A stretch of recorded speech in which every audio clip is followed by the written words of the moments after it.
Hi guys, कैसे हो आप सब लोग। आज मैं आपको एक ऐसा कहानी सुनाने वाला हूँ जो आपकी रूह तक हिल देगी।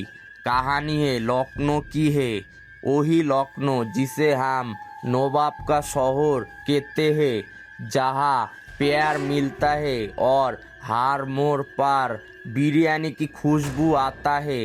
लेकिन इसी शहर का बीच में छुपा हुआ है एक ऐसा हॉस्पिटल जो अब बंद है, खाली है, लेकिन लोग कहते हैं वहाँ आज भी मौत होता है। एक नया डॉक्टर था, नाम था रेहान सिद्दी। 25 साल का था। अभी अभी उसने अपनी MBBS कंप्लीट की थी। उसकी पोस्टिंग हुई लखनऊ का एक पुराना गवर्नमेंट हॉस्पिटल में। उसका पहला दिन था। चेहरा पर खुशी था, दिल में उच्छ्वास। हॉस्पिटल का स्टाफ ने उसे पूरा टूर दिखाया। ICU, OPD, सर्जिकल वार्ड, सब कुछ ठीक चल रहा था, जब तक वो एक पुराना कॉरिडोर के पास नहीं गया। वहाँ एक नर्स खड़ा था, रिया मित्र। उसने रेहान को रोक दिया और बोला, डॉक्टर रेहान, आप उस ओल्ड वार्ड की तरफ मत जाइए, वहाँ आप कोई काम नहीं करता। रेहान हंसा और बोला, अरे मैं डॉक्टर हूँ, भूत नहीं। रिया बस मुस्कुराया और धीरे से बोली, जो लोग खुद को सबसे ज्यादा बहादुर समझता है ना, उन्हें ही ये जगह सबसे पहले खा जाता है। कुछ सप्ताह तक सब ठीक चला। रेहान हर किसी की हेल्प करता था और धीरे धीरे रिया और रेहान दोनों एक दूसरे का करीब आ गया। दोनों एक साथ लंच करता, कॉफी पीता और हंसते हुए वक्त गुजारता। पर एक दिन रिया की शिफ्ट बदल गया। आप दोनों का मिलने का वक्त ही नहीं मिलता था। कुछ महीने बीत गया। एक रात थी, मौसम में बारिश थी, हॉस्पिटल में सन्नाटा था। रेहान नाइट शिफ्ट में था।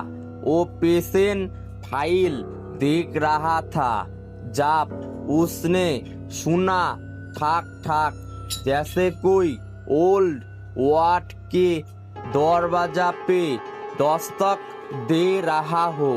उसने सोचा शायद सिक्योरिटी होगा, लेकिन जब वो वहाँ गया तो कोई नहीं था। सिर्फ हवा चल रही थी और पुरानी खिड़कियाँ बंद हो रही थी और खोल रही थी। नेक्स्ट नाइट फिर वही आवाज, ठाक ठाक। इस बार रेहान सिद्दी ओल्ड वार्ड के पास गया। दरवाजा आधा खुला था, अंदर अंधेरा। उसने टॉर्च निकाली और अंदर गया। रूम में एक बिस्तर पड़ा था, उस पर एक पेशेंट बैठा था, पूरी टॉर्च से सीमित हुई आंखों में डर। रेहान बोला, आप यहाँ अकेला क्या कर रही है? वो पेशेंट कांपते हुए बोली, तुम डॉक्टर हो जो यहाँ आए हो? रेहान हैरान हुआ। मतलब? वो बोली, जो डॉक्टर मेरे लिए पहले आया था वो इंसान नहीं था। वो दीवार के पार से आता है, मुझे देखता है और फिर बिना आवाज के गायब हो जाता है। रेहान का दिल तेज ढांकने लगा।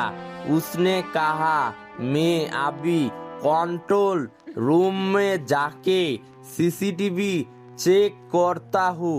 वो वहां से निकालने ही वाला था, तब पीछे से किसी ने उसका नाम लिया, रेहान।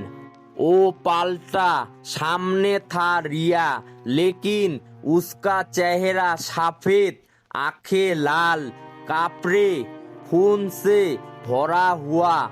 रिया धीरे से मुस्कुराया और बोली, तुम बहुत देर से आए हो। रेहान घबरा गया।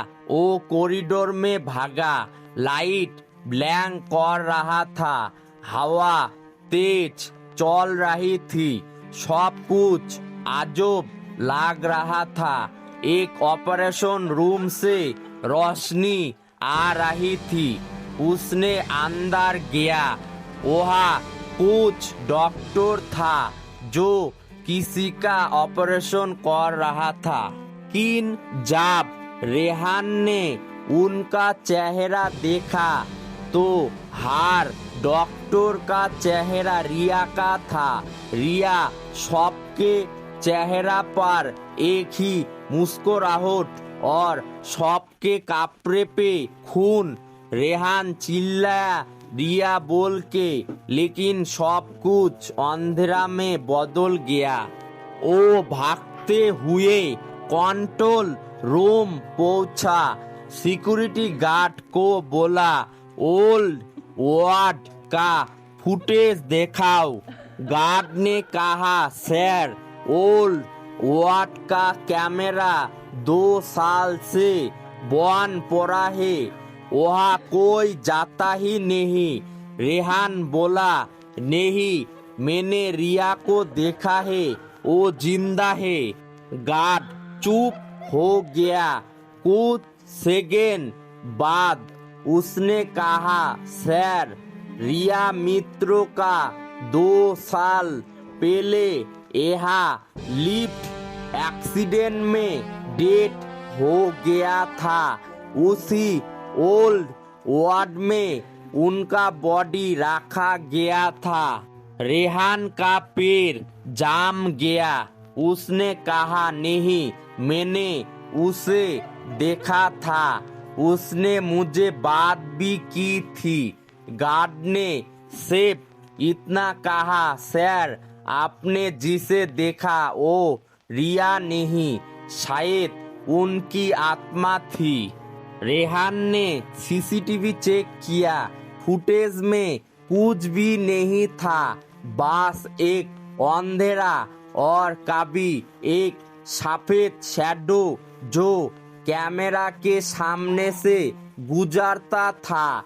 कभी बिस्तर खुद हिल रहा था, कभी सर्जिकल टूल गिर जाता था और कभी किसी ने डोर से आवाज दी। रेहान, उसने देखा उसके अंदर का सारा खून ठंडा हो गया।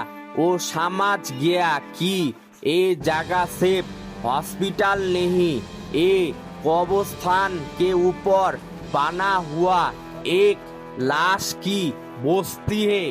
वही वार्ड जहाँ रिया की मौत हुई थी, अब उसकी आत्मा वहाँ भटकती है। अगली सुबह रेहान ने रेजिग्नेशन दे दिया।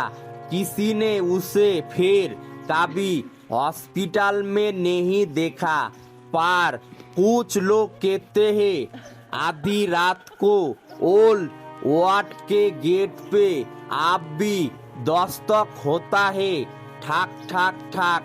कभी वो रिया की आत्मा नहीं, बिल्कुल आप रेहान की आत्मा है जो अपनी रिया के लिए लौट आता है। आज भी अगर आप लखनऊ का उस पुराना हॉस्पिटल के पास से गुजरो और रात के 3 बजे कोई दस्तक सुने तो एक बार सोच लेना, कहीं ओ रेहान तुम्हें बुला तो नहीं रहा। आज की हॉरर स्टोरी मुझे एक लड़का ने इंस्टाग्राम पर भेजा है। अगर आपके पास भी कोई डरावना अनुभव हॉरर स्टोरी है तो आप उससे मेरे इंस्टाग्राम पर शेयर कर सकती है।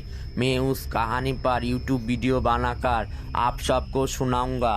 अगर आपको ये कहानी पसंद आई हो तो वीडियो को लाइक करिए, कमेंट करिए, शेयर करिए और चैनल को सब्सक्राइब करिए। मिलते हैं अगली कहानी में, तब तक सावधान रहिए क्योंकि डर आपके पास ही है।